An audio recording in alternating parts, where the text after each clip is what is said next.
I'm slowly coming to the conclusion that feeling safe is a fundamental part in finding peace within. I used to find it really, really difficult to close my eyes, which is one of the reasons that sleep was difficult. And I've just been walking along the beach with my eyes closed, singing, as you do. And I just feel safe. I can just walk with my eyes closed. And I never, ever, ever used to be able to close my eyes because my whole life was rooted in fear and distrust. And somebody made a comment recently. I put a video on where I was talking about self-love, and they said that self-love is the lowest form of love. And I get that. But also I think that there's a process and a path that we're all on. And you have to learn to value and love yourself first. This is my belief. Before you understand that fear is what keeps us trapped. And love is the answer. And not love for ourselves, but just love. It's really hard to explain. But I was listening to somebody recently talking about the kind of the congruent messages across all religions. You know, as above, so below, love thy neighbor, and about trust and forgiveness, and that fear is a prison that keeps us trapped. And hate does not get rid of hate. The only thing that gets rid of hate is love. And yeah, it's a process. When I made the video about self-love, I truly believed that it was hugely important, and I still do, and I get that we have to get beyond the ego and we have to get beyond the self to be truly at one with everything, and we are one with everything. There is no you, there is no me, we are just one. We are all connected, and quantum physics shows this if you're a skeptic about spirituality and faith. When quantum physics looks at particles that have been in contact and then are separated by, well, everything in the universe was in contact at one point. But when we look at particles that are separated by time and space, what you do to one particle actually impacts the other particle. It's fascinating. I'm not an expert in quantum physics, but I just find it really fascinating. But the whole point being that we're all linked, we're all one. And our actions impact the actions of other people, whether we see that or not. And even our thoughts and our words are so important. And so maybe we think what we're doing isn't important and doesn't matter. But actually what we're doing and what we're thinking and what we're feeling affects the energy of everyone we've ever been in contact with, and the planet, the universe. We are all one. We are one. But then the same person, and he's a psychological expert, also was talking about how to be confident and show confidence. And one of the things he said is that if we smile at people, then we're manipulating them into thinking we're somebody that we're not. But I like smiling at people. I think smiling is a nice thing to do. And I don't feel like I'm manipulating people by smiling at them. Maybe I am. Sometimes I feel like there's so much information out there that we can't do right for doing wrong. So I just turned it off. I just stopped listening. It didn't resonate with me. I like smiling. So I will continue. And then I was talking to someone the other day about yoga, a couple of people actually recently, and this whole concept of being good and bad, and people being scared of starting for lots of reasons, for personal reasons. And I totally relate to that, because when I started my yoga journey, I would not go to a yoga class. I just had this image that everybody would be super bendy and really thin and able to do everything, and I would just stick out. So I get that. But it makes my heart a little bit sad that that's how the yoga world is perceived, because to me that's the opposite of yoga. I believe it's accessible to everybody. Yoga is for everybody. And I feel really conflicted by some of the stuff that I share. But if I just shared a an image of me in child's pose or a video of me in child's pose for 5 minutes, that's not of interest to anybody. But to me, that's harder yoga than messing around trying to do a forward roll or a headstand or playing. Playing is fun, but actually sitting in stillness and feeling your feelings and feeling your body is way harder.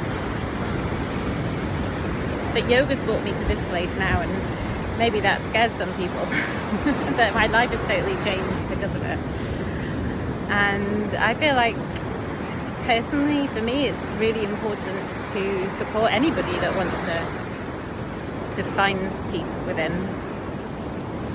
And whether or not you can do a shape doesn't make you good or bad at yoga. You know, a professional gymnast is going to be better at handstands and inversions and all sorts of stuff than someone who rolls out the mat for their first time when they're in their 50s. And that doesn't mean anything. It just means nothing. It doesn't mean anything. Unless we give it weight and power, it doesn't mean anything. And I really feel that we should celebrate anybody who wants to try something new and support them. And if someone goes to a yoga class and feels excluded and left out, and I don't know, that makes me sad. It makes me sad.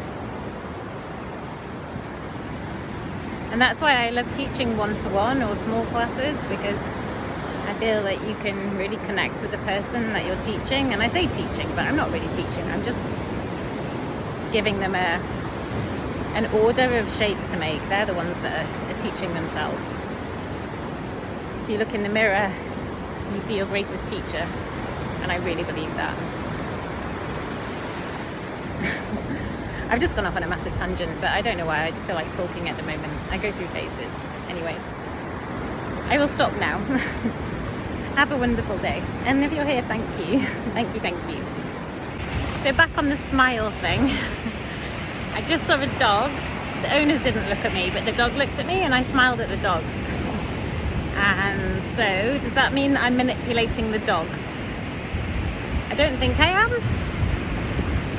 I just think sometimes you see a person or an animal and you feel an energy connection with them and a smile comes on your face. I don't think everything has such depth to it always. It doesn't have to be that you're manipulating the person by showing kindness. Maybe some people are just kind. Maybe that man's just so cynical that he doesn't believe in kindness. He says we are all one, but then you're meant to behave in a way to convince other people that you're confident and manipulate them by smiling. I don't know. I don't understand humans. I know I am one, but I still don't understand them. Yeah, and just to go back to the whole thing about what I share yoga-wise on here, I have shared beginners classes. I just don't have the right setup at the moment to record anything, but I'd love to share some more at some point. But the reason I guess that I share the other stuff is because that's what drew me to yoga in the first place. So when I saw all the cool things that people could do, I thought, oh, I want to be able to do that. And yeah, I used to leave before Shavasana. I couldn't lie in stillness. I could not be still. And if it hadn't been for all of that crazy stuff, then I would never have started. And now I'm not about the crazy stuff. Yeah, I enjoy it. It's my playtime and my fun. But for me, when I get into a really deep meditation, that's what I love. But it's hard to share that. And everyone's journey is different. So I think all this stuff about sharing things that are